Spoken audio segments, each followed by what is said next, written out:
মোহতারাম হাজিরিন, আলোচনা করব এই মানসিকতা নিয়ে ঢাকা থেকে রওনা হয়েছে। আল্লাহ আমাকে দিয়ে কিছু কোরআনের খেদমত করায়, কিছু কোরআন ও হাদিসের কথা আপনাদের সামনে পেশ করি। এটা আমার কিছু না, এটা আমার উস্তাদের দোয়া, আমার বাবা মায়ের দোয়া, স্থানীয় উলামা হাজারাত সকলেরই আন্তরিক ভালোবাসা, আপনাদের দোয়া। আমার মতো এরকম এক নগণ্যকে আল্লাহ কোরআন হাদিসের মঞ্চে কথা বলার সুযোগ করে দেন, এটা আমার জন্য অনেক বড় প্রাপ্তি, অনেক বড় পাওয়া, অনেক বড় দোয়া। আল্লাহ রাব্বুল আলামিন আমাকে যেন আমৃত্যু হকের পথে, কোরআনের পথে, ইসলামের পথে এভাবেই বলিষ্ঠ ভূমিকা রেখে ইসলামের জন্য কিছু করতে পারি। আল্লাহ আমাদের সবাইকে কবুল করুন, আমিন। কিন্তু রাস্তাঘাট যে অবস্থা, দেশের যেই অদ্ভুত পরিবেশ, এটা অত্যন্ত ভয়ঙ্কর। এটা আমাদের জন্য একটা অশনি সংকেত। প্রায় বাইপেল থেকে, নবীনগর থেকে চান্দরা পর্যন্ত রাস্তাঘাট যানজট। শুধু যানজট হলেই একটা স্বাভাবিক অবস্থা থাকতো যে আজকে বৃহস্পতিবার, অফিস ছুটি হচ্ছে, মানুষ দূর দূরে থেকে বাড়িতে যাচ্ছে, শুক্রবার শনিবার অফ ডে, বন্ধের দিনগুলো পরিবারের সাথে একটু সময় টাইম পাস করবে, এর জন্য যাচ্ছে। এটা হলে কোনো অসুবিধা ছিল না। কিন্তু আমরা এদিকে যানজট থেকে ঘুরে সেই আপনার জিরানি বাজার দিয়ে আসতে চেষ্টা করেছি, সে শিমুলিয়া দিয়ে বেক্সিমপুর কাছে আসতেই সেনাবাহিনী, পুলিশ, শ্রমিক, এই দিনমজুর গরিব মানুষের সাথে ধাওয়া পাল্টা দেওয়া, এই যে এক বৈচিত্র্যময় বাংলাদেশ, এক ভয়াবহ পরিবেশ তৈরি হয়েছে, এটা আমরা তো এই বাংলাদেশ আমরা আশা করি। এটা আমাদের স্বাধীন দেশের এমন অবস্থা হতে পারে না। মনে হয় যেন মারমুখী অবস্থা, সেনাবাহিনী আমার এই গরিব জনগণকে মনে হয় আক্রমণ করবে, এবং তারাও আক্রমণাত্মক অবস্থায় যেন পুলিশ প্রশাসনকে তারা আক্রমণ করবে। করবেটা কি? কারণ এই দিনমজুর খেটে খাওয়া মানুষগুলো সারাদিন পরিশ্রম করে এই মাথার ঘাম পায়ে ফেলে, টেক্সটাইলে কত কষ্ট করে, গার্মেন্টসগুলোতে কত কষ্ট করে অল্প চারটা কোনো রকম খাবার খেয়ে যে পরিশ্রমটা করে, আর মাস শেষে যদি ন্যায্য বেতনটা না পায়, তারা তার পাওনাটুকু না পায়, তাহলে তার পরিবার, তার ফ্যামিলি কিভাবে চলে, কিভাবে চলতে পারে? তার তো দেয়ালে পিঠ থেকে গেছে, এমনিও তাকে মরতে হবে, এমনিও তাকে অপমানিত হতে হবে, তার পরিবারের সামনে সে মুখ তুলে তাকাতে পারে না, সন্তানদের চাহিদা পূরণ করতে পারে না, বাসা ভাড়া দিতে পারে না, ভালো চিকিৎসার ব্যবস্থা করতে পারে না।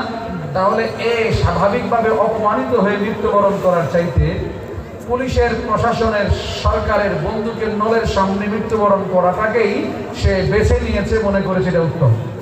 এই জন্য সে যুদ্ধ করছে। আবার শুনতেছি গার্মেন্টসগুলো থেকে বিভিন্ন শ্রমিক ছাঁটাই করা হচ্ছে। তাহলে এটাই কি আমাদের স্বাধীন বাংলাদেশ? এটাই কি জনগণের গণ অভ্যুত্থানের কারণে বৈষম্য বিরোধী ছাত্র জনতার কোন আন্দোলনের ফেসিবাদের বিতরণে এটাই ফলাফল? বরঞ্চ আমি তো মনে করি তড়িৎ সিদ্ধান্তের জন্য গভর্নমেন্ট যেই রকমের রেমিটেন্স জমা হয়েছে, তার থেকে বিদেশের সাথে যে চুক্তিগুলো করে গিয়েছে ফেসিবাদ সরকার, এইগুলাকে মওকুফ করে এটার দায়ভার আমার এই 16 কোটি, এই 17 কোটি, 20 কোটি মুসলমান এই বাংলার স্বাধীন দেশের জনগণ বহন করবে না। রেমিটেন্স এবং বাংলাদেশের রিজার্ভ ফান্ড দিয়ে বাংলাদেশের এই স্বাধীন দেশের গরিব নাগরিকের পাওনা এবং অধিকার নিশ্চিত করা এমন একজন ইনসাফকার সরকার আমরাই চেয়েছিলাম।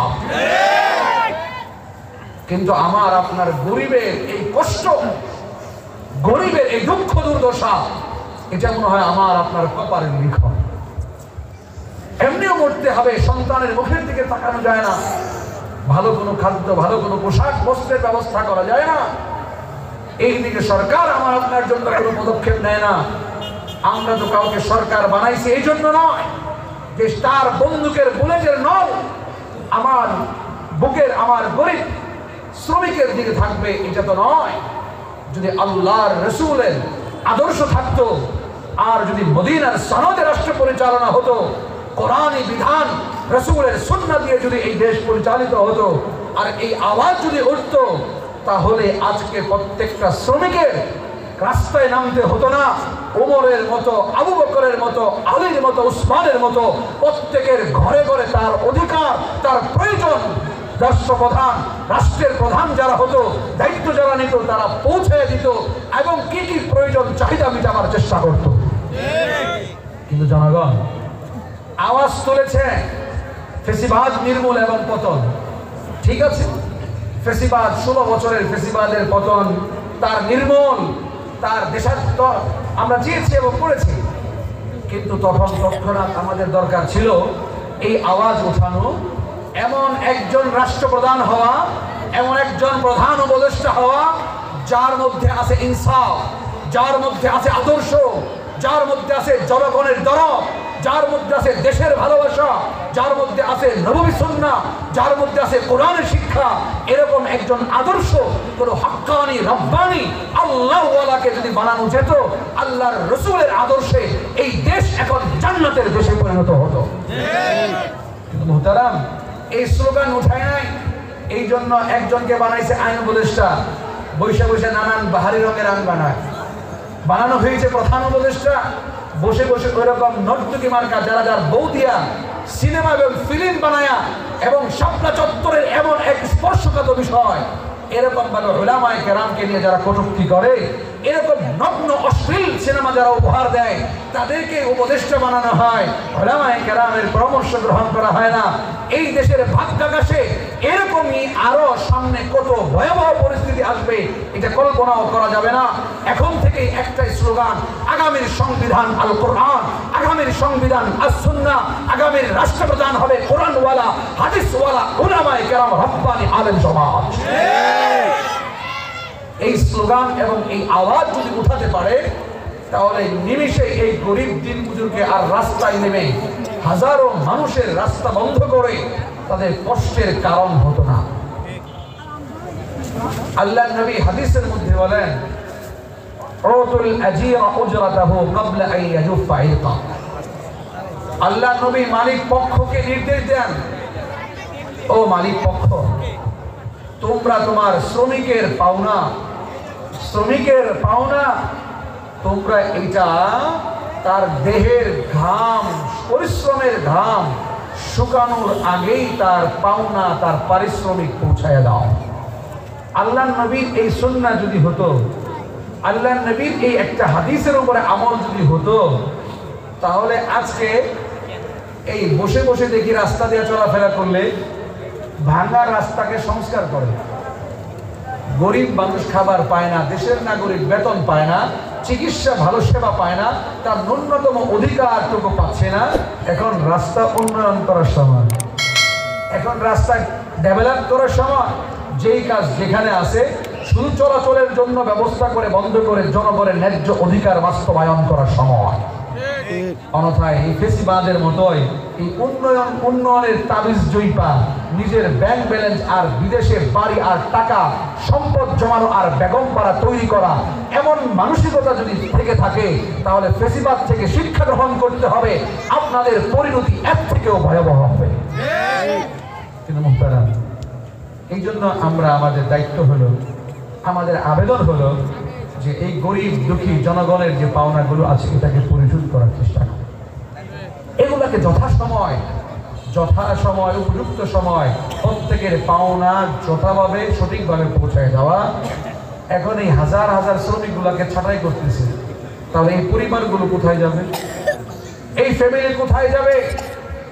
হ্যাঁ, উৎপাদন যদি বন্ধ থাকে, যে উৎপাদন বন্ধ, এই জন্য কোনো বায়ার আসে না, বায়াররা আসে না, এই জন্য আমাদের উৎপাদন বন্ধ, আমরা ছাঁটাই করতেছি।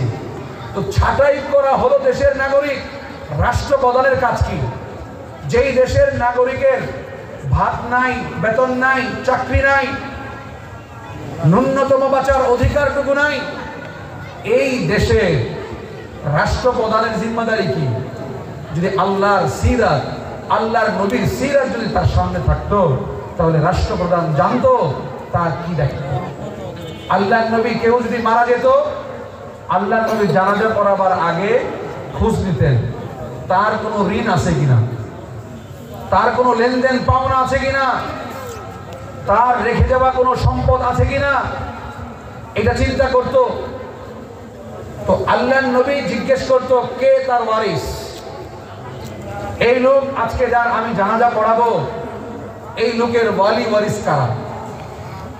খোঁজ খবর নিয়ে যাদেরকে পাওয়া যেত তাদেরকে বলতো যে বলো তোমার ভাই বা তোমার বাবা অথবা তোমার মায়ের কোনো ঋণ আছে কিনা। যদি ঋণ থাকে তাহলে পরিশোধ করার মতো সম্পদ আছে কিনা, তাহলে জানাজা পড়াবার আগেই তোমরা তার ঋণ পরিশোধ করো। আর যদি পরিশোধ করার মতো সম্পদ না থাকে তাহলে সেটা আমাকে জানাও। আল্লাহর নবী তখন ঘোষণা করতেন মান তারাকা মালান ফালিওয়ারাসাতিহি ওয়া মান তারাকা দাইনান আও যায়াআন ফালিয়া আলাইহি। মুসনাদের হাদিস, বুখারীর হাদিস, তিরমিজির হাদিস, মুসলিম শরীফের হাদিস। প্রত্যেকটা জানাজার আগে আল্লাহর নবী ঘোষণা দিতেন এই যে মৃত ব্যক্তি মৃত্যুবরণ করলো, এ যদি সম্পদ রেখে যায় তাহলে এই সম্পদ অন্য কেউ পাবে না, আমার রাষ্ট্রীয় কোষাগার বাইতুল মালে জমা হবে না, তার এই সম্পদ যারা ওয়ারিস আছে, ছেলে মেয়ে যারা আত্মীয় স্বজন আছে, তাদের মধ্যে সুন্দরভাবে বন্টন হবে। আর যদি ঋণ থেকে থাকে আর তার যদি অসহায় এতিম সন্তান থেকে থাকে তাহলে তার এই ঋণ এবং অসহায় এতিম সন্তানের দায়িত্ব আমি যেহেতু রাষ্ট্রপ্রধান, আমি যেহেতু এই দেশের খলিফা, আমি যেহেতু এই রাষ্ট্রের শেষ নবী, আমার দায়িত্বে এই এতিম সন্তানের দায়িত্ব আমার, এই অসহায় পরিবারের দায়িত্ব আমার। এই মৃত ব্যক্তির যেহেতু ঋণ আদায় করা, ঋণ পরিশোধ করার মতো সামর্থ্য নাই, এই জন্য তার ঋণ পরিশোধ করার দায়িত্ব আমার। এটা আল্লাহর নবী নিজে ঘোষণা দিতেন। যার সম্পদ আছে এই সম্পদের মালিক সরকারি কোষাগারে জমা হবে না, বরং এই সম্পদের মালিক তার ওয়ারিসরা হবে। আর যদি থেকে থাকে তার অসহায় সন্তান, তার এতিম সন্তান, তাহলে তার ভরণ পোষণ আমি নবীর দায়িত্বে। এবং যদি ঋণ থেকে থাকে, ঋণ আদায় করার পরিশোধ করার পরিমাণ টাকা নাই, তাহলে তার ঋণ পরিশোধ করার দায়িত্ব আমি যেহেতু রাষ্ট্রপ্রধান, আমার দেশের অধীনস্থ নাগরিক, তার যেহেতু সম্পদ নাই, অন্যের ঋণ তার কাঁধে, আমি নবী ঘোষণা দিলাম তার অসহায় পরিবারের দায়িত্ব আমার, তার ঋণ যেটা রয়েছে সেটাও আমার। যারা পাওনাদার তারা শুনে রাখো, তার পরিবারকে কষ্ট দিবা না, ডিস্টার্ব করবা না। আমার কাছে আসবা, উমরের কাছে যাইবা, আবু বকরের কাছে যাইবা, আমি রাষ্ট্রীয় কোষাগার থেকে এর ঋণ পরিশোধ করব। আর তার এতিম সন্তান, তার অসহায় পরিবার, বিধবা স্ত্রী, তার মা, তাদের ভরণ পোষণ অন্য কারোর দায়িত্বে নয়, বরঞ্চ তার দায়িত্ব হলো আমি নবী, আমি রাষ্ট্রপ্রধান, আমার জিম্মায়। এই কথা আল্লাহ নবী প্রত্যেক জানাজার সামনে নিয়ে, মাইয়িতকে সামনে নিয়ে ঘোষণা দিতেন।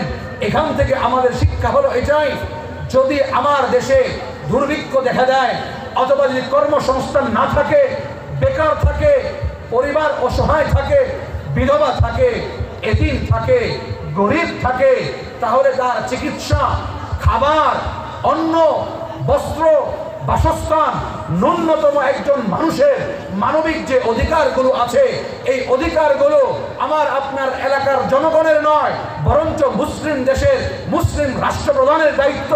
এটার দ্বারা আমার শিক্ষা হলো আমার রাষ্ট্রপ্রধান এমন হইতে হবে, আমার ওয়ার্ড মেম্বার এমন হইতে হবে, আমার ইউনিয়নের চেয়ারম্যান এমন হইতে হবে, আমার জেলার এমপি এমন হইতে হবে, আমার ইউনো এমন হইতে হবে যে ইসলামকে বুঝে গরিবের সহযোগিতা করতে পারে, অসহায়ের পাশে দাঁড়াতে পারে, এতিমকে সাপোর্ট দিতে পারে, তার প্রয়োজনকে পুরা করতে পারে।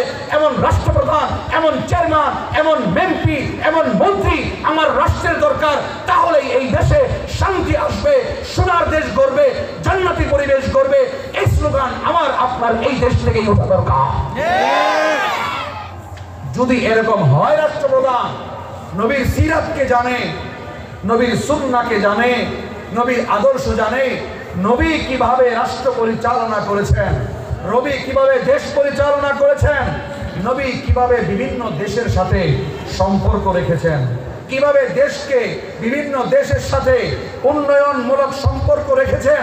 আল্লাহর নবী একজন রাষ্ট্রপ্রধান হিসাবে তিনি রাষ্ট্র পরিচালনা করে দেখিয়ে গিয়েছেন এইভাবে রাষ্ট্র পরিচালনা করতে হয়। এখন বলতে পারেন আল্লাহর নবী তো নবী, তিনি একজন রাষ্ট্রনায়ক, রাষ্ট্র পরিচালনা করেছেন, তিনি দেশ পরিচালনা করেছেন, তিনি আবার নবীও ছিলেন, বিভিন্ন কাজ সংগঠনের কাজ আল্লাহর নবী করেছেন। বাট আল্লাহর নবী এই জন্যই আমাদের থেকে মানুষের নবী, আল্লাহর নবীকে এই জন্যই এত দায়িত্ব দেওয়া হয়েছে যাতে করে কেউ নিজের মতো করে আইন বানায়া মানব রচিত আইন দিয়া যেন এই দেশকে না চালায়, রাষ্ট্রকে না চালায়, আর যেন এই কথা না বলে এই দেশ কেমনে চালাবো, এখানে কি কোরআন হাদিস আছে, রাজনীতি কি কোরআন হাদিসে আছে, এই কথা বলে ফেসিবাদরা যেন ভবিষ্যতে আমাদের মাথার উপরে চাপতে না পারে। এই জন্য ১৫০০ বছর আগে আল্লাহর নবী রাষ্ট্র চালিয়েছেন, রাষ্ট্রপ্রধান ছিলেন, যুদ্ধ পরিচালনা করেছেন, বহির্রাষ্ট্রের সাথে সম্পর্ক স্থাপন করেছেন, নবুয়তের জিম্মাদারি আদায় করেছেন, জনগণের অধিকার আদায় করে দেখিয়েছেন। এইভাবে রাষ্ট্র পরিচালনা করতে হয়, জনগণের অধিকার আদায় করতে হয়, সোনার দেশ করতে হয়, জান্নাতি দেশ করতে হয়। আল্লাহর নবী নিজে হাতে কলমে রাষ্ট্র পরিচালনা করে দেখিয়েছেন। এই জন্যই কেউ যদি বলে ইসলামে কি রাষ্ট্র পরিচালনা আছে কিনা, ইসলামে কি রাজনীতি আছে কিনা, হুজুররা রাজনীতি করবে কেন, এইটা সঠিক কথা নয়। বরঞ্চ এই কথার মুখ্য উদ্দেশ্য হলো আমাদেরকে দূরে রাখা, কোরআনকে দূরে রাখা, আলেমকে দূরে রাখা, এই দেশে যেমন মরে যায় তেমন জনগণের টাকা, ট্যাক্সের টাকা, জনগণের করের টাকা, উন্নয়নের টাকা, ব্যাংকের টাকা লুপাট করে দেশ বিদেশে বাড়ি করে আনন্দ আয়েশ করা যায়।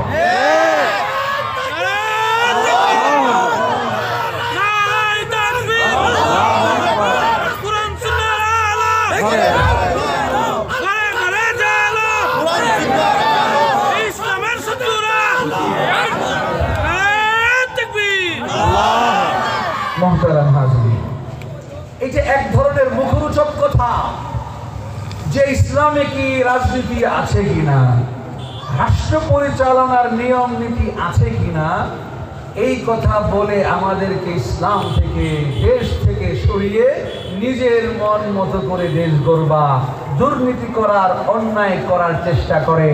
কারণ যদি নবীর সিরাত অনুযায়ী, নবীর আদর্শ অনুযায়ী যদি দেশ গড়ে, রাষ্ট্র চালায়, তাইলে তো আর মদারো, আর জুয়ারু, আর ধর্ষণকারী, আর ফেসিবাদ জালেম এই মসনদে বসতে পারবে না। তাই আপনাদেরকে জুজুবুকার গল্প শোনায়। এই জন্য আমি মাঝে মধ্যে বলি, আসলে এরা আমাদেরকে কোরআন হাদিসের রাজনীতি নাই, রাষ্ট্র পরিচালনা নাই, দেশ পরিচালনা নাই, এইভাবে বলে বলে কি বুঝাইতে চান? আসলে ওই কাল্লা চূড়ার একটা গল্প বলি প্রায়। কালো চূড়া খুব দুরন্তর এক চোর, সে এলাকার মানুষের চোখের সামনে থেকে টাকা পকেট মারে, বিভিন্ন দোকান থেকে ছিনতাই করে, ডাকাতি করে, টাকা পয়সা নিয়ে যায়। তো হঠাৎ একদিন এলাকার মানুষ, বাজারের মানুষ সকলেই খুব সচেতন, সকলেই খুব সচেতন কিভাবে কাল্লা চোরা চুরি করে। আসলেই তাকে পাকড়াও করবে, গণধোলাই দিবে, জনগণের হাতে ছেড়ে দিবে। এই চিন্তা ভাবনা করতেছে। এই চিন্তা ভাবনা করে সবাই যার যার পজিশন। এখন কালো চোরা কিভাবে চুরি করবে, চুরি না করলে তো তার সংসার চলে না, তার পেশাই হলো চুরি। এখন সে কিভাবে করবে? এখন নতুন কৌশল বের করছে। যারে চুরি করবো টার্গেট করছে, তার সাথে আগে প্রেমের সম্পর্ক, ভালোবাসা তৈরি করে, খুব ভালো সাজে, সে যে তার পাশে বসে এরপরে তার পকেট মারে আর তার দোকান থেকে, মুকাম থেকে টাকা চুরি করে। তার পদ্ধতি কি? পদ্ধতি হলো, এক দোকানদারের পাশে গিয়ে বসছে। দোকানদার তো তার ড্রয়ার লাগায় বসে আছে, বেচা কেনা করতেছে। তো ড্রয়ার তালা দেয় না, খোলা। তো জিজ্ঞেস করতেছে দোকানদারকে খুব ভাবে, ভাই আপনি যে ড্রয়ার খোলা রেখা দোকানে বেচা কেনা করেন, তো আপনার এই দোকান থেকে যদি টাকা চুরি করে, তো কে চুরি করবে এই দিবালোকে সবার সামনে? কই আপনাদের এলাকায় দুদর্শ একজন চোর আছে না, খুব চালাক চোর, কালো চোরা। এ যদি চুরি করে নিয়ে যায় তো কালো চোরাই দিবালোকে মানুষের সামনে কিভাবে চুরি করবে? আর আমরা তো সবাই অ্যালার্ট, চুরি করবে তো ধরে গ্রেফতার করবে এবং ধরে গণধোলায় তার উত্তম মাধ্যমে একদম জীবন শেষ করে দেবে। তো বলতে যে শুনেন, কালো চোরা কিন্তু নতুন কৌশল বের করতে পারে। সেটা কি? তো আপনারা সচেতন করবার জন্য দেখায়। যেমন আপনার পাশে এসে বসলো, বসার পরে আপনার গা ঘেসে বসলো, আপনার সাথে বসে আপনার সাথে এক কাপ চা খাইলো, খাওয়ার পরে এরপরে আপনি ড্রয়ারটা হাত দিয়ে নিল, ড্রয়ারটা খুললো, ড্রয়ার খোলার পরে এখানে যেরকম টাকা রাখলেন টাকায় হাত দিল, টাকায় হাত দিয়ে এবার মুঠ করে ধরলো, ধরে এরকম পকেটে দিল, পকেটে নিয়ে এরপরে এরকম আবার দাঁড়াবেন। এভাবে দাঁড়িয়ে আপনার গেটের কাছে আসবে, গেটের কাছে আইসা রাস্তার তাকায় তোকায় দেখবে কেউ মানুষ আছে কিনা। যখন দেখবে কোনো মানুষ নাই তখন এরকম আমার মতো দৌড় দিবে। এখন আসলে টাকা নিয়ে দৌড় দিছে কে? ভালো। আসলে এত কৌশল, এত কিছু খায় রাখা হিতাকাঙ্ক্ষী না তার পকেট মারে ফকাট করার জন্য নিয়ে গেল, খুব কৌশলে নিয়ে গেল। এখন এই লোক এতক্ষণে তার জ্ঞান ফিরছে যে আরে কাল্লা চোরাই তো কৌশলে আমার টাকাটা লয়ে গেল। কি আর সচেতন রইলাম? সচেতন তো রইলাম না, হইল না। এ লোক দৌড়, যখন দৌড় দিছে পেছন থেকে ডাকে কাল্লা চোরাই টাকা নিয়ে গেল, কাল্লা চোরাই টাকা নিয়ে গেল। তো এইভাবে দৌড়ায় বাজারে মানুষ হতবা। এই দিবালোকে এতগুলো মানুষের মাঝে এতভাবে আমরা অ্যালার্ট সতর্ক, এরপরে কিভাবে চুরি করলো? তো বাজারে মানুষ সব দৌড়ে নামছে, কই কই কাল্লা চোরা। এখন যখন বাজারের চতুর্দিক থেকে আটকাইছে, আটকানোর পরে এখন কাল্লা চোরা পড়ছে মাঝখানে।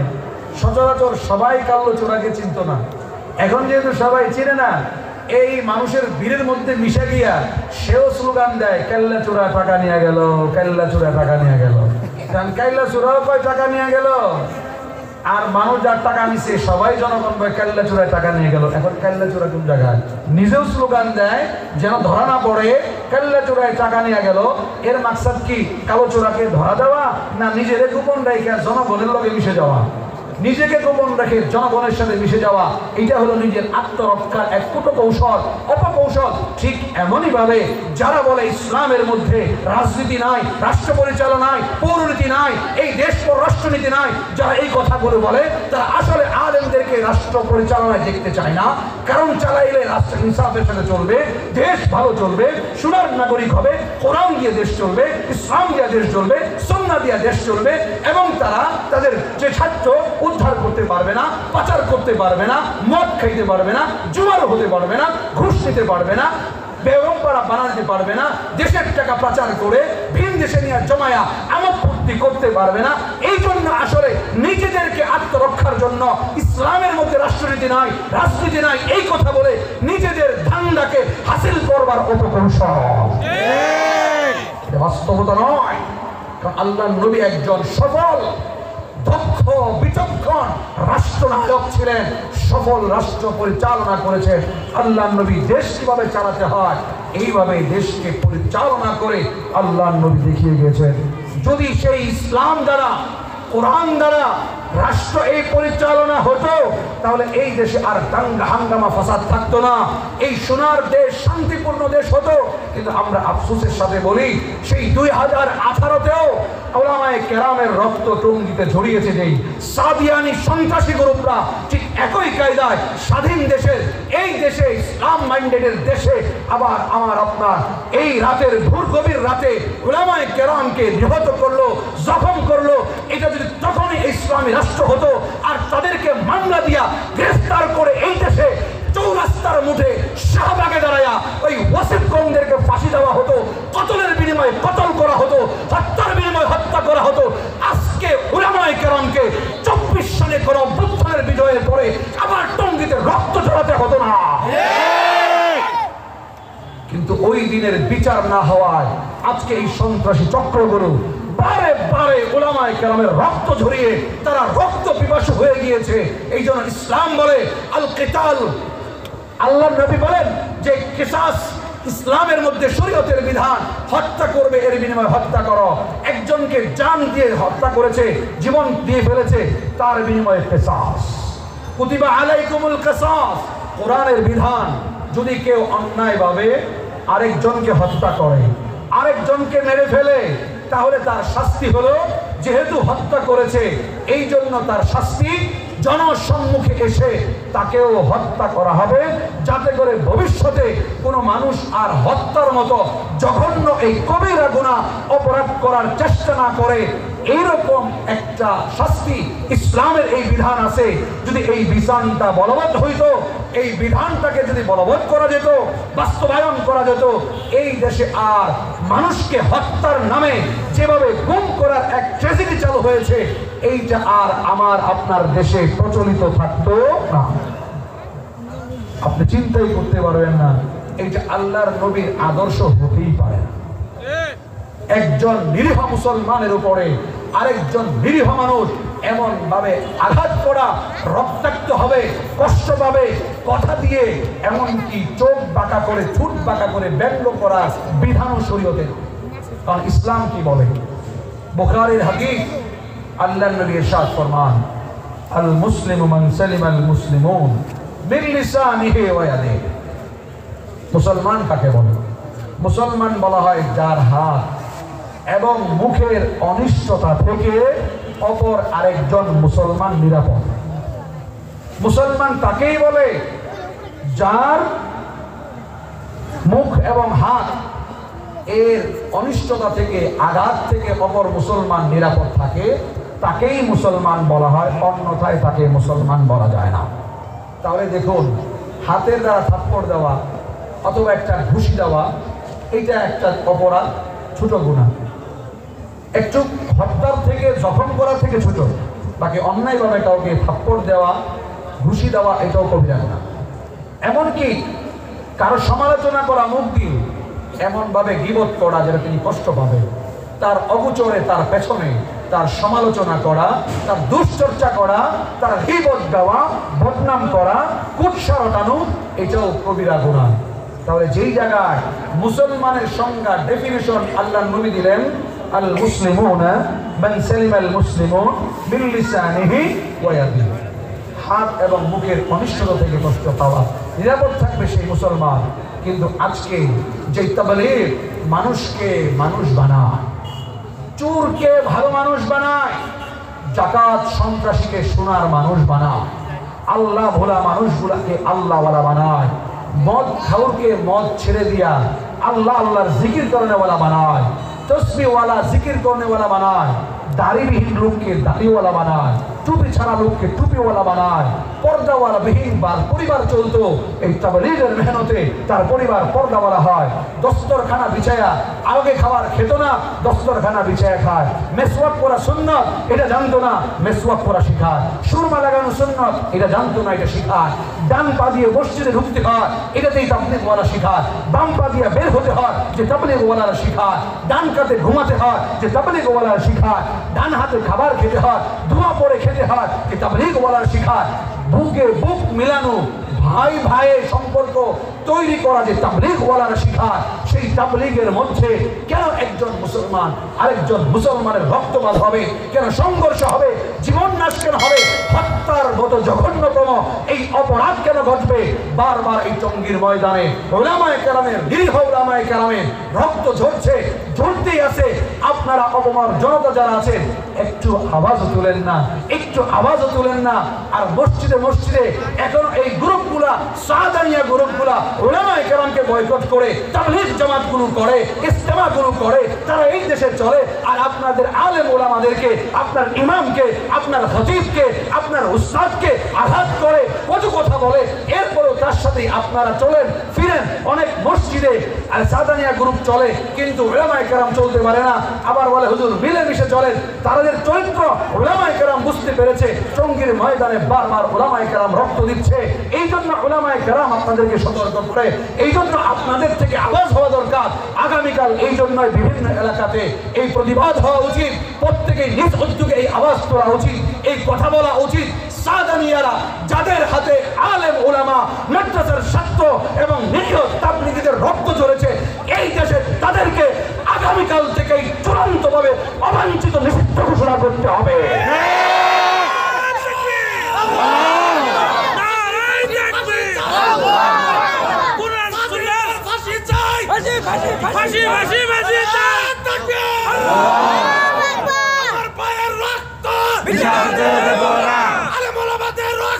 আমার ভাই শহীদ কেনা চাই সাথীদের ফাঁসি চাই ফাঁসি চাই। মুহতারাম, এই যে এক পরিস্থিতি, এই পরিস্থিতির কথা বারবার উলামায়ে কেরাম সতর্ক করেছে। আরে ভাই, যারা বই লিখে বিতরণ করতে পারে, যারা সাদ কান্দালভি হাদাহুল্লাহকে আমির হিসেবে মানবে না, তাদেরকে ওয়াজিবুল কাতাল, তাদেরকে হত্যা করা ওয়াজিব। নাউজুবিল্লাহ। যেই জায়গায় অন্যায় ভাবে একটা পোকা মাকড়কে মারা, যেখানে যে ইসলামে নিষিদ্ধ, অন্যায় ভাবে কোনো পশু পাখিকে, জীবজন্তুকে কষ্ট দেওয়া যাবে না। এইটা আমাদের মাদ্রাসার নুরানির বাচ্চাদেরকে শিক্ষা দেওয়া হয়। একেবারে উর্দু কায়দা যেটাকে বলি, শুরু থেকে ভিত্তি প্রস্তর হয়। এইখানে শিক্ষা দেওয়া হয় কিসি জানোয়ার কো খামাখা মত সতা, কোনো জীবজন্তুকে অন্যায়ভাবে কষ্ট দেওয়া যাবে না। এরকম একটা জীবজন্তুকে যেখানে হত্যা করা যায় না, কষ্ট দেওয়া যায় না, সেই জায়গার মধ্যে উলামায়ে কেরামকে এইভাবে নিরীহভাবে উলামায়ে কেরামকে তার হত্যা করছে, রক্ত ঝরাচ্ছে, এইটার প্রতিকার এই দেশে হবে না। তাহলে এই বৈষম্য তো এখনো চূড়ান্তভাবে উলামায়ে কেরামই বৈষম্যের শিকার। অতএব এই বৈষম্যকে নিরসন করতে হবে। আমাদের এই যেন দাবি যে আমরা শান্তিপূর্ণ তাবলীগ চাই, যেখানে মানুষ হেদায়েত পাবে, যেখানে মানুষ কোরআন শিখতে পারবে, আল্লাহকে চিনবে, নবীকে চিনবে, সুন্নাহকে চিনবে, তারা বিদআত থেকে বের হয়ে আসবে। এমন এক জামাতে মুবারাকার নাম হলো দাওয়াত তাবলীগ। এটার মেহনত, এটার বরকত আমার আপনার সারা আন্তর্জাতিক অঙ্গনে, সারা দেশে এটা ছড়িয়ে ছিটিয়ে আছে। অতএব এইটা এক ধরনের লোক, এটাকে বিভিন্ন ষড়যন্ত্রের মাধ্যমে, বিভিন্ন রকমের উস্কানির মাধ্যমে, বিভিন্ন রকমের বাইশ করে, হয়তো অর্থ কোটি টাকা দিয়ে, ভুল বুঝিয়ে এইভাবে আমার আপনার মুসলমানের বিরুদ্ধে অস্ত্র হাতে নেওয়ার মতো এরকম এক কুশিক্ষা তাদেরকে দিচ্ছে। এই জন্য যে ভাইয়েরা এগুলো করছে, তাদের কাছে আমাদের বিনতি, আমরা তার কাছে করজোড় অনুরোধ করি, এই অন্যায়, এই অপরাধ কবিরা গুনাহ, একজন মুসলমান ভাইয়ের শরীরের রক্ত আপনার হাতে রঙিন হবে। এই যে আখিরাতের ময়দানে আপনি কাঠগড়ায় দাঁড়াবেন, আল্লাহর সামনে জবাব দিতে হবে, এইটার থেকে আপনারা বিরত থাকুন। আপনাদেরকে আহ্বান জানাই। আর আমরা সরকারকে এই জন্যই ঘোষণা করেছি এবং দাবিও দিয়েছি, এই বাংলাদেশে, এই 56,000 বাংলাদেশের কোন একটা মসজিদে এই সাদানিয়া সাদ গ্রুপকে তাবলীগ করতে দেওয়া হবে না। এই দেশ থেকে আমরা তালিকা করব, এই এলাকার জোন থেকে হয়েছে, প্রত্যেক মসজিদে আপনাদের কাছে বলে গেলাম, যারা এই সাদ কান্দেলভি নামে লোকটার এতাত করে বই লিখে লিখে তার বিপক্ষে যারা আছে, বিপক্ষে মতের যারা আছে, তাদেরকে এভাবে রক্তপাত করে, আহত জখম করে, তারা অন্তত এই দেশের নাগরিক নয়, পালিয়ে যাওয়া হয়তোবা ফ্যাসিবাদের এজেন্ডা বাস্তবায়ন করে এই দেশকে অস্থিতি করবার অপচেষ্টা করছে। চান্দু যতই চেষ্টা করো, ইসলামকে এইভাবে কলুষিত করে, ইসলামের লেভেল লাগিয়ে তুমি এই দেশের জনগণকে ঢুকায় ফেলতে পারবে না। এই দেশের জনগণ অনেক সচেতন এবং বুঝমান, কোন সময় কোন অবস্থায় কিভাবে রুখে দাঁড়াতে হয় বাংলার মুসলমান জানে। ইনশাআল্লাহ এই জন্যই আমি অনেক আগেই বলেছিলাম, এখনো বলি, ইসলামী খেলাফা যদি কায়েম হয়, ইসলামী স্টেট যদি ইমারা আল ইসলাম যদি তৈরি হয়, খেলাফা আলা মিনহাজুন নবুওয়া যদি তৈরি হয়, বাংলাদেশের এই অভ্যুত্থান, এই ভূখণ্ড থেকে 56,000 বর্গ মাইল থেকে কোরআনের পতাকা আবারও উঠবে ইনশাআল্লাহ। আল্লাহ রাব্বুল আলামিন আমাদেরকে বুঝার তৌফিক দান করুন। এই জন্য প্রত্যেক মসজিদ থেকে ওলামা হযরত যারা আছেন, সকলের কাছে এই মেসেজ, এই তালিকা করে প্রত্যেক মসজিদের কমিটির কাছে এটা অনুরোধ হলো, আপনার এলাকা এই সকল সন্ত্রাসী কর্মকাণ্ডের সাথে জড়িত আর যাই হোক না হোক, তারা নবীর তরিকায় থাকতে পারে না, তারা তাবলীগ ওয়ালা হতে পারে না, কারণ তাবলীগ ওয়ালাদের এই আখলাক না। যদি বলতে পারেন যে হুজুর যেহেতু মতের অমিল, একজন আরেকজনের সাথে ভুল বোঝাবুঝি হয়েছে, এর থেকে তর্ক বিতর্ক, আরে ভাই, আল্লাহর নবী শত্রু কাট্টা কাফেরের সাথেও কোনোদিন অন্যায় আচরণ, জুলুম এবং সীমা লঙ্ঘন করেন নাই।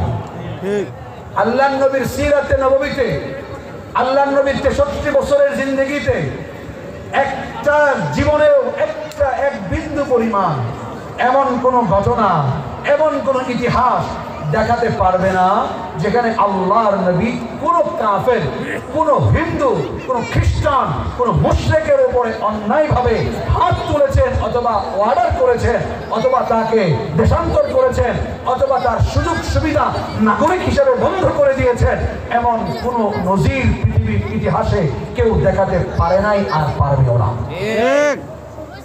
মক্কা বিজয় হয়েছে, আল্লাহর নবীকে যে মক্কা নগরী থেকে বিতাড়িত করে দেওয়া হয়েছিল, আল্লাহর নবী মদিনাতে অবস্থান করছেন। মক্কা নগরী বিজয় হয়েছে, এখন মক্কা নগরীর অধিপতি হলেন, আমির হলেন, প্রধান হলেন রাসূল করিম সাল্লাল্লাহু আলাইহি ওয়াসাল্লাম। যেদিন আল্লাহর নবী মক্কা নগরীতে ঢুকেছেন, এই দিন আল্লাহর নবী ঘোষণা দিয়েছেন, ওয়া আনতুমুত তুলাকা, যাও যাও মক্কাবাসীরা, আজকে ঘোষণা দিলাম, আজকে যদিও আমি অধিপতি, আমি এই মক্কা নগরীর আজকে প্রধান, এই মক্কার সকল কাজে আজকে আমার কথায় চলবে, আমি সকল পুরা এই স্টেট এর মালিক, আমি ক্ষমতা পূর্ণ রাজত্ব পেয়েছি, তাই আমি তোমাদের উপরে জুলুম করব না, আমি তোমাদেরকে অন্যায়ভাবে তোমাদেরকে ক্ষত করব না, তোমাদের বিভিন্ন রকমের আইন প্রয়োগ করে কোন ঠাসা করে দেব না। আজকে আমি নবী ঘোষণা দিলাম, ওয়া আনতুমুত তুলাকা, আজকে তোমরা স্বাধীন, তোমার বাড়িতে তুমি থাকো, তোমার ঘরে তুমি থাকো, তোমার জমি তুমি চাষ করো, তোমার সম্পদ তুমি ভোগ করো, তুমি আগে যেভাবে নিরাপদ ছিলা, তুমি আমি মুহাম্মদের এই দায়িত্ব গ্রহণকালীন সময়ও তার চাইতে বেশি নিরাপদ। তোমার চাহিদা, তোমার প্রয়োজন আমার পূরণ করার দায়িত্ব। আজকে তোমাদেরকে মুক্ত করে দিলাম, লা তাসরিবাল ইয়াউম, আজকে তোমাদের কোনো অপমান নাই, তোমাদের কোনো জরিমানা নাই, কোনো পানিশমেন্ট নাই। আল্লাহর নবী মক্কার দায়িত্ব গ্রহণ করার সাথে সাথে আল্লাহর নবী মক্কার কাফেরদের জন্য, মুশরিকদের জন্য এই ঘোষণা করেছিলেন। আল্লাহর নবী এইভাবে দয়ার পরিচয় দিয়েছেন, এটা ছিল আল্লাহর নবীর চরিত্র, আল্লাহর নবীর চরিত্র। আরে ভাই, কাফেররা পর্যন্ত আল্লাহর নবীর কাছে দোয়া চাইলে আল্লাহর নবী দোয়া করতেন।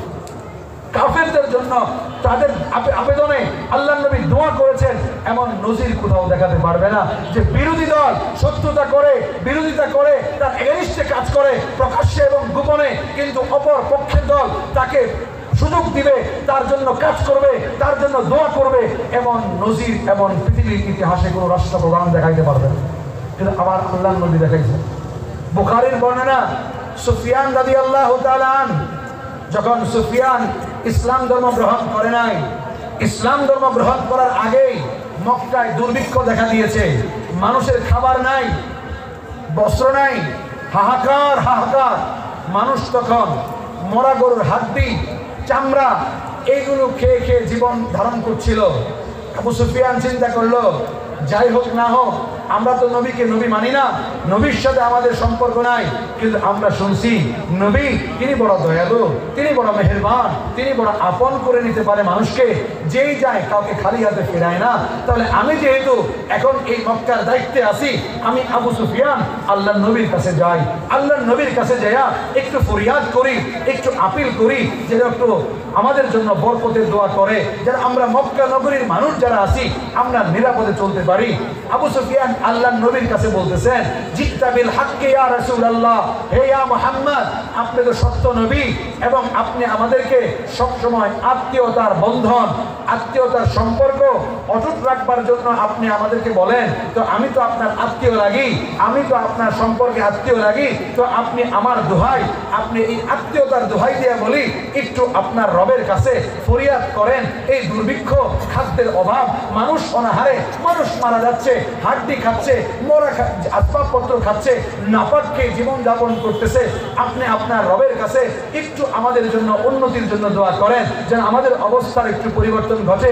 আল্লাহর নবী আর ৭-৫ ভাবেন নাই, আবু সুফিয়ান সে কাফের, সে মুশরিক, এটা ভাবে নাই, হোক আমার আত্মীয় কিন্তু সে তো কাফের, সে তো বেঈমান, আমি নবীকে নবী মানে না, এই কথা আল্লাহর নবী একবারের জন্য ভাবেন নাই। আবু সুফিয়ান দোয়া চাইছে এই জনগণের জন্য, দেশের জন্য। তৎক্ষণাৎ আবু সুফিয়ানের কথা শুনে জন্য আল্লাহ নবী দোয়া করছে। আল্লাহ নবী দোয়া করার সাথে সাথেই দুর্ভিক্ষ চলে গেল, বরকত আসলো।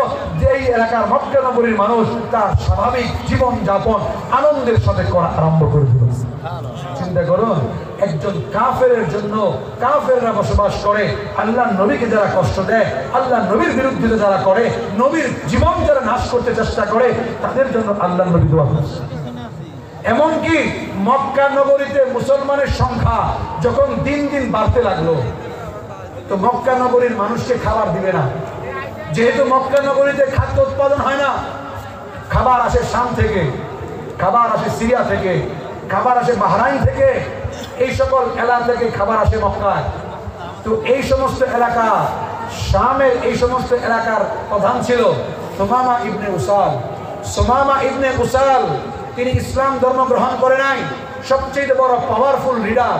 সে ঘোষণা দিল, মক্কায় যেহেতু দিন দিন মুসলমানের সংখ্যা বাড়তেছে, কোরআনের সংখ্যা বাড়তেছে, শেষ নবীর সংখ্যা বাড়তেছে, ধর্মদ্রোহী বাড়তেছে, ধর্মান্ধ বাড়তেছে, মক্কায় খাবার পাঠানো যাবে না। শামওয়ালারা খাবার দেওয়া বন্ধ করে দিছে, সিরিয়াওয়ালারা খাবার দেওয়া বন্ধ করে দিছে, বাহরাইনওয়ালারা খাবার দেওয়া বন্ধ করে দিছে, সকলে খাবার দেওয়া বন্ধ করে দিছে।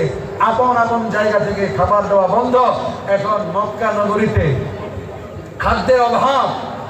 আল্লাহ নবী সাহাবায়ে কেরামকে বললেন, তোমরা ওই সুমামা ইবনে উসালকে যেখানে পাইবা এর ধরে লই আইবা, এর সাথে আমি একটা বৈঠক করব। আর যাই হোক, আমরা মানুষ, সেও মানুষ, হইতে পারে তার ধর্ম আলাদা, আমার ধর্ম আলাদা, কিন্তু মানুষ, খাবার খেয়ে বাঁচতে হবে, খাবার ছাড়া জীবন ধারণ করা যাবে না। তার সাথে আমি বৈঠক করব, তাকে তোমরা যেখানে পাবা নিয়ে আসবা। সাহাবায়ে কেরাম জজবাতি, সাহাবায়ে কেরাম আল্লাহ নবী নির্দেশ দিছে, সুমামা ইবনে উসালকে ধইরা আইনা রশি দিয়া কষায়া মসজিদে নববীর ওয়ালের সাথে বাঁধা রাখছে। তুই মদিনায় খাবার দিবি না, মক্কায় খাবার দিবি না, আমাদের বিরোধিতা করো। আজকে সুযোগ মতো একা পাইছি, ভালো করে ধইরা টাইট করে কষায়া মসজিদে নববীর দেয়ালের সাথে পিলারের সাথে বাঁধা রাখছে। সকালবেলা ফজরের নামাজে আল্লাহ নবী আসছেন, আয়েশা দেখেন সুমামা ইবনে উসালকে বাঁধা রাখছে। আল্লাহ নবী সাহাবাদেরকে বললেন, সুমামাকে বাঁধা রাখছো কেন? এই না কাঠটা কাফের, মুসলমানদের খাবার দেয় না, মক্কায় খাবার দেওয়া বন্ধ করে দিছে, তো এর সাথে কি জামাই আদর করবো? আল্লাহ নবী বলেন, সুমামা তোমার কি অবস্থা? বলেন আমার কি অবস্থা? আপনি বুঝেন না কেমনে বাঁধা রাখছে আমার সুরের মতো? আমি আমার রাষ্ট্রের রাষ্ট্রপ্রধান, আমি অনেক বড় জমিদার, আর আপনার সাহাবীরা আমারে বাঁধা রাখছে, আপনি আমারে জিজ্ঞাসা করেন সুমামা তুমি কেমন আছো? তো আল্লাহ নবী বলেন, সুমামা তোমাকে যে টাইট করে বাঁধছে তোমার কি কষ্ট হয়? বলে হ্যাঁ আমার একটু কষ্ট হয়। আল্লাহ নবীর সাথে সাথে সাহাবীদেরকে বললো, এই সুমামার বানটা একটু ঢিল করে দাও, যাতে করে লইলে চলে বসতে পারে, যেন কষ্ট না হয়। সুবহানাল্লাহ, আমার নবীর আদর্শ দেখছেন? যে মক্কার খাবার বন্ধ করে দিল, কাফেররা ঐক্যবদ্ধ হইল যে ক্রুসেড যুদ্ধ করবে, খাবার বন্ধ করে দিল। আল্লাহ নবী বলে তার বানটা একটু ঢিল করে দাও, নরম করে দাও। আল্লাহ নবী একদিন চলে গেলেন, দ্বিতীয় দিন বললেন, সুমামা তোমার কি অবস্থা?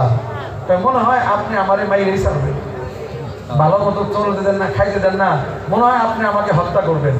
আল্লাহ নবী বলেন, না সুমামার বানটাকে আজকে আরেকটু ঢিল করে দাও। তৃতীয় দিন ফজরে আল্লাহ নবী খবর নিলেন, সুমামা ইবনে উসাল তোমার কেমন আছে, কি অবস্থা? আমার কিছু অবস্থা না। আচ্ছা সুমামা তুমি চলে যাও।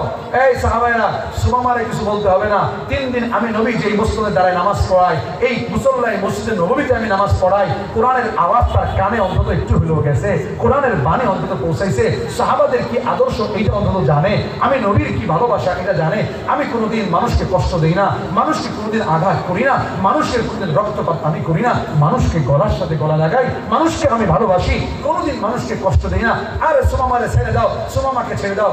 আল্লাহর কসম, বুখারীর মধ্যে লিখেছে, কিতাবুল মাগাজির মধ্যে, সুমামা ইবনে উসালকে যখন আল্লাহ নবী তৃতীয় দিন ছেড়ে দিছে, হাত ছেড়ে দেওয়ার পরে সুমামা আশ্চর্য হইয়া ফেলফেল করে আল্লাহ নবীর দিকে চেয়ে রয়েছে। আল্লাহ নবী চেয়ে বলে, কি বলে? আমি তো শুনছি আপনি তো নবী, অনেক বড় কঠিন, এবং আপনার যুদ্ধে আপনার নিয়ম হইল কেউ যদি মুসলমানের সাথে বিদ্রোহী করে তার কল্লাকে আপনি ফালাইয়া দেন, তাকে আপনি হত্যা করে ফেলেন, আপনি আমাকে ছেড়ে দিবেন? আপনি এত ভালো, যেই ধর্মের নবী এত ভালো হতে পারে, যেই সাহাবারা এত ভালো হতে পারে, ইসলাম এত সুন্দর হতে পারে, কোরআন এত ভালো হতে পারে, আমি বিশ্বাস করি এই ধর্ম খারাপ না। আপনার সামনে আমাকে গোসল করান, আমাকে ওযু করান, আপনার হাতে আমি হাত রেখে কালেমা পড়ে আশহাদু আল্লা ইলাহা ইল্লাল্লাহ মুহাম্মাদুর রাসূলুল্লাহ কালেমায়ে শাহাদা করে মুসলমান হব। ওই জায়গায় ওযু গোসল করে আল্লাহর নবীর হাতে নবীর চরিত্র এবং ভালোবাসা দেখে উসামা সুবাহ বিন উসামা আল্লাহর নবীর কাছে কালেমা পড়ে মুসলমান হয়ে গেছে। সুবহানাল্লাহ।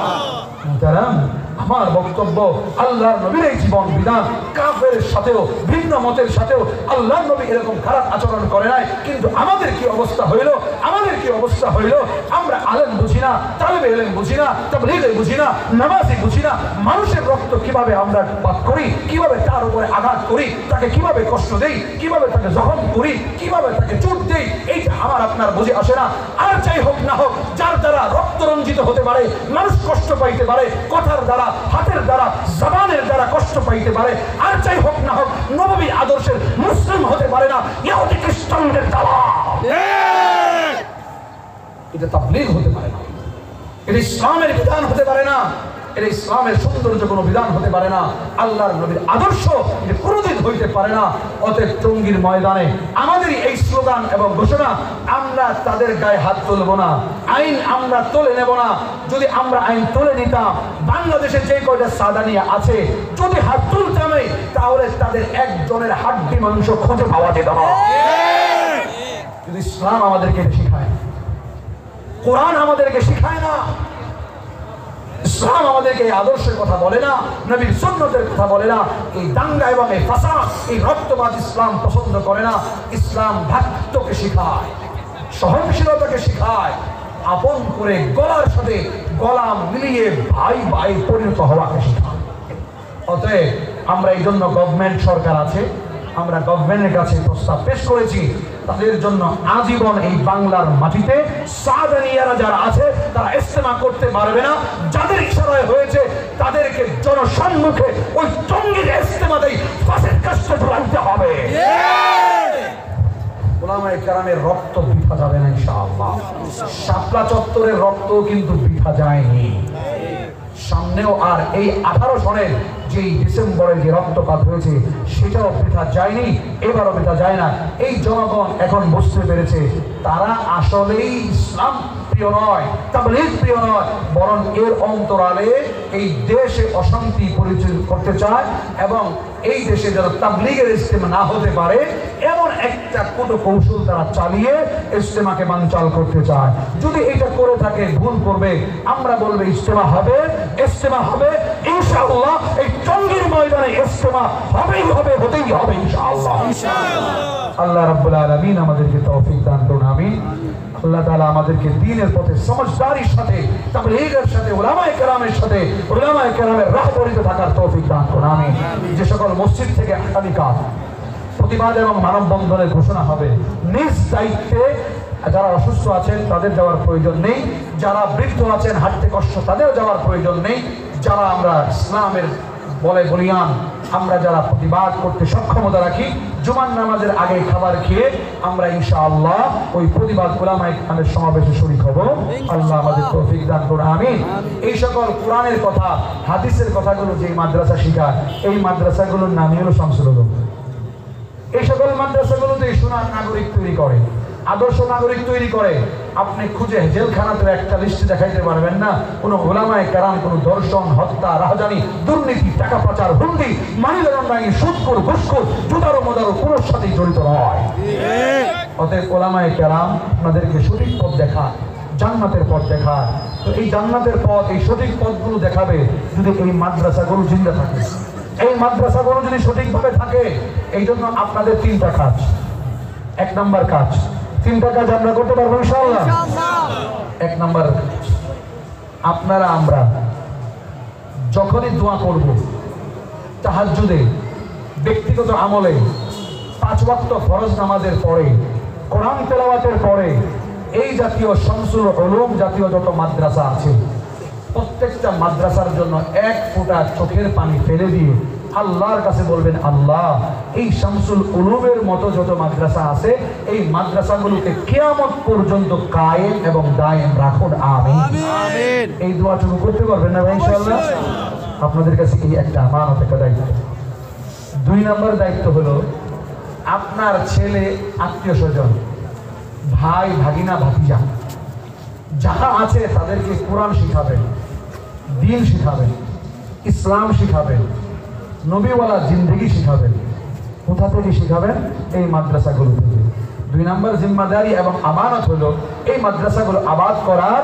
এই মাদ্রাসাগুলোতে আপনারা ছেলে মেয়ে, আত্মীয় স্বজনকে আমরা এখানে ভর্তি করব, কোরআন শিখাবো, দিন শিখাবো, ইসলাম শিখাবো, সুনাগরিক বানাবো, আদর্শ সন্তান বানাবো ইনশাআল্লাহ। 3 নম্বর, এই মাদ্রাসাগুলো চলতে অনেক অর্থ, টাকার প্রয়োজন। এই মাদ্রাসাগুলো তো হাওয়ায় চলবে না, এবং আল্লাহ তাআলা কুদরতিভাবে চালাবেন। তবে চালানোর উপায়, মাধ্যম হলো আমার আপনার যারা দুস্থ হাবাব, যারা দিন দরদ, ইসলাম প্রিয় আমরা যারা আছি, তারা আমরা এই মাদ্রাসাগুলোকে অর্থ দিয়ে সহযোগিতা করব। পারবো না ইনশাআল্লাহ?